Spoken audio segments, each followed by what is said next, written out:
Panic with Mohave Valley Daily News, and this is your daily dose for Friday, December 4th. The daily dose is brought to you by the Tri-State Radiology Center located in Fort Mohave, Arizona. Tri-State Radiology is here to serve the tri-state area. They accept most insurances and offer cash pay prices. When you have a minute, log into their website at tsradiology.com, and there you'll find interesting facts and see why imaging is such a benefit to you and your care provider. The Tri-State Radiology Center, your image means the world to us.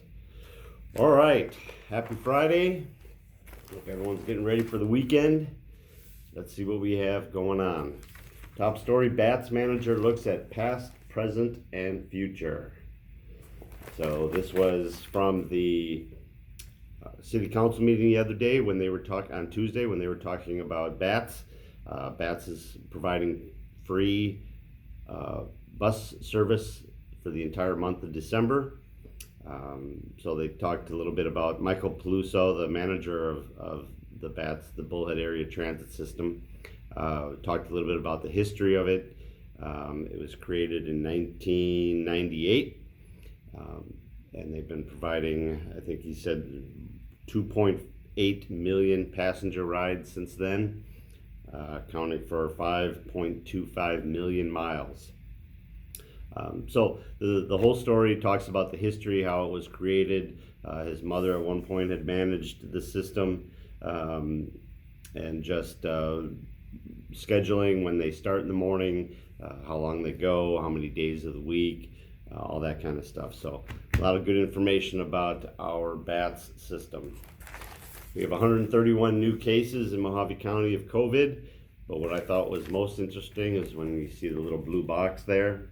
It talks about the school districts. The Colorado River Union High School District, who we heard last week, had 8 cases. Now that's up to a total of 27 cases, including the first 2 down at River Valley High School. So at least right now it says of the 27 cases, 10 have recovered, so there's 17 active. 2 of those active down at River Valley, 15 at Mohave High School, and the Bullhead City Elementary School District now lists 14 active and 13 recovered cases, with the high being over at Fox Creek Junior High with 7. Threatening text to be allowed as evidence in man's murder trial. This is kind of interesting. It kind of shows you how the whole justice system works. If you've watched enough Law and Order Criminal Intent and SVU and all those, you kind of get a feel for some of the intricacies of Law and Order. But Daniel Joseph Campbell, 56, is accused with second-degree murder in the death of Amy Joanna Berg in Fort Mohave. When he was arrested, he had said that he believed that she had overdosed and that he had stopped on the side of the road in Fort Mohave to help her and perform CPR and all that. Well, so they arrested him, then they released him because they believed that she had overdosed. When they did the autopsy, they found out she had blunt force trauma to the head and appeared to have been strangled as well. When they dug into it, he had sent some threatening text messages like a week before that, and they were fighting that, saying that those shouldn't be allowed, when really that goes to show premeditation, and premeditation only comes in when it is first-degree murder. He is being charged with second-degree murder. So he will not be allowed, or they will be allowed to bring the text messages in as evidence. He is facing, I think it said 10 to 25 years if he is convicted. Yeah, 10 to 25 years. So we'll see what happens. We have another guy, David Lee Collins, up in Kingman, was charged with prison. He got 5.5 years in prison for fraud. It's an interesting story. He had tried to sell a car and the person didn't have money, so he traded her for rings. Then he went and pawned the rings and never provided her with the car, saying it was towed and he couldn't get a hold of it. Then somehow he convinced her to meet him at a bank and cash a check for him. It was a fraudulent check. So he was sentenced to 5.5 years. So he won't be scamming anybody for a while yet. We got a lot in the next couple of pages here on President Trump opposing the election results and filing lawsuit after lawsuit. We got Wisconsin, we got Georgia, we got one on Arizona. Apparently they had taken a look at about 1,100 ballots, and they found that 3 of them were there was a problem with. So they figured if that was down in Maricopa County, if they extrapolated it out, it would have resulted in about 103 different votes for them. That's still, even though it was a close race, it isn't going to be enough to overturn anything down there. But I think State Republican Chair Kelly Ward is still fighting the fight down there to try and get things changed. Switched over. So Georgia's doing the same thing. In Wisconsin, they declined to hear his lawsuit just because it had to work its way through other courts.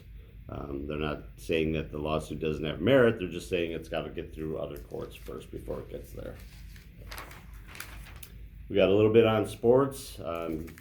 Starting to do previews. We talked yesterday about the fact that none of the high schools in the area are allowed to have any games until January, but that doesn't stop them from practicing. Here is River Valley head coach Sean Holly, along with his couple of his players out there getting ready. And then the boys soccer team down at River Valley as well. One of the co-coaches, Gus Hernandez, down there working with some of the kids. They're a little concerned about their numbers down at River Valley. They only had 5 players come out for soccer. So we'll see if they're even able to fill a team down there. On Fridays, we also have our leisure section.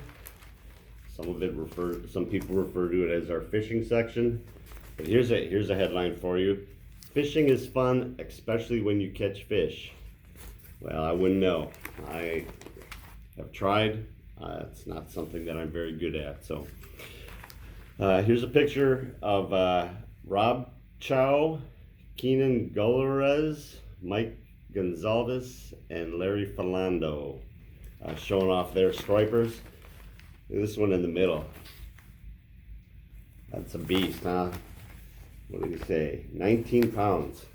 That's a healthy fish for sure. So nice write-up in here on good spots to go. I guess the marina the marsh down in Topak is a good spot. A couple other things that they're talking, the marina in Bullhead. Recreation marijuana, nice big story. If you have some confusion as to what the Proposition 207 is going to result in, that's a good informational story for you. Weather-wise, it's cold. Coming in this morning, passing the farms, my temperature gauge was down in the 30s, low 30s. But today it's supposed to get up into the mid 60s. Hopefully the wind dies down a little bit today. And then in the 70s or reaching 70 over the weekend. So hopefully we have a nice weather for the weekend. I know that there's a big poker run going on out in the desert tomorrow morning, put on by Kiwanis. So hopefully the weather stays nice for that. All right, everyone. Thank you for joining me. It's the Daily Dose brought to you by Tri-State Radiology Center. They offer same or next day appointments, and they accept most insurances, including Medi-Cal. They have a wide open MRI and digital x-rays with your reports ready in 24 hours. So call them today for an appointment at 928-460-7226. And remember, the Daily Dose Valley Voices are now available to stream on the Anchor app, Spotify, Google Podcasts, Apple Podcasts, and more. All those streaming services are available in the description below. Check them out. And if you haven't followed our YouTube page and our Facebook page, please do so. All right, thanks everyone. Have a great weekend, and I will see you here Monday.